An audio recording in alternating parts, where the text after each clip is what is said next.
my connection to Nas. When Nas came up, and you know, off of just that verse, you know, we were like, yo, Nas is coming.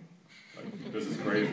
I mean, and he was 16, thirsty to get any record deal. He would have signed with anybody. Didn't know it at the time, and you know, we couldn't have, you know, been more impressed by this kid. I mean, he had that aura about him, and we were, again, gassed to be affiliated with him in any way. And the fact that he was coming to our show alone, you know, from taking the train from Queensbridge.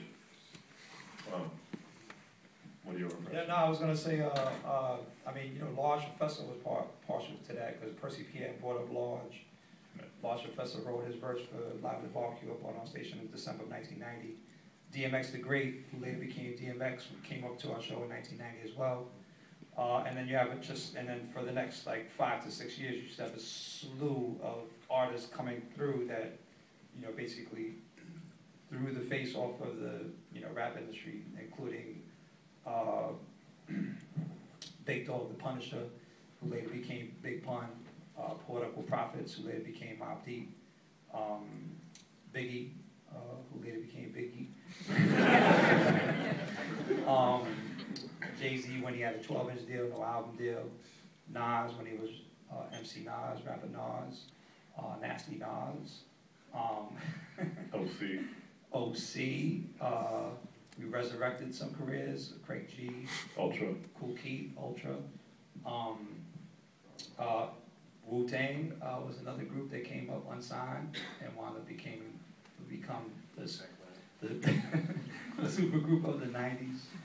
Is there a particular moment that you remember when an artist came in for the first time and you knew, like, right there and then, like, you could see the future, like, whether it's Biggie or Nas? Like, I don't think so. With the Big L Jay-Z freestyle resurfaced 2 years ago, and everyone acted like this was, you know, some lost discovered gem. Of course, everyone that listened to our show already had that. You were asked by somebody. You was asleep.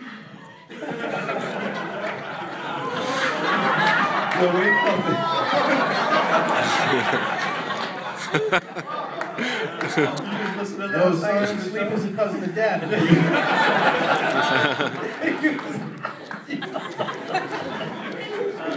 Should have put a hot dog bun on his. I'm sorry. Oh, we're in the museum. Okay, we'll keep it. Let's get back to the intextual.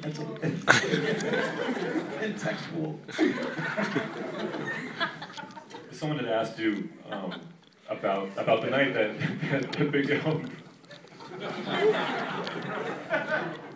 Oh, Big L, Jay-Z. Yeah, and someone asked you about the night, your impressions, and I remember you saying, honestly, I don't remember that night being really much different than any other night.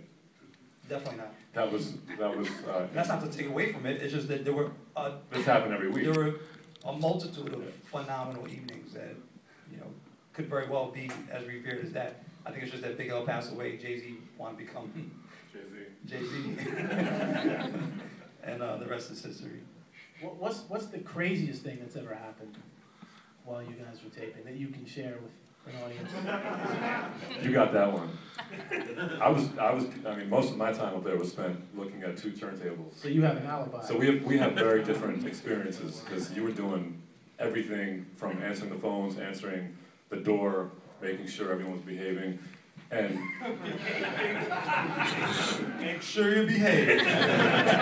Well, what was your nickname? What was it? The principal. I gave you that nickname. There was a lot of. Well, I guess the wildest thing would be the night that the unnamed artist, Willie from Anonymous, he tossed your record crate,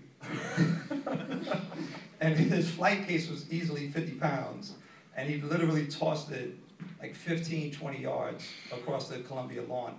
How he did that, I have no idea. He was just upset. What was he mad about?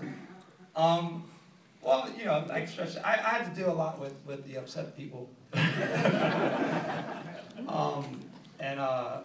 So a lot of people, they just wanted to be on the radio. You know, at a certain point, our show was the show to get showcased on.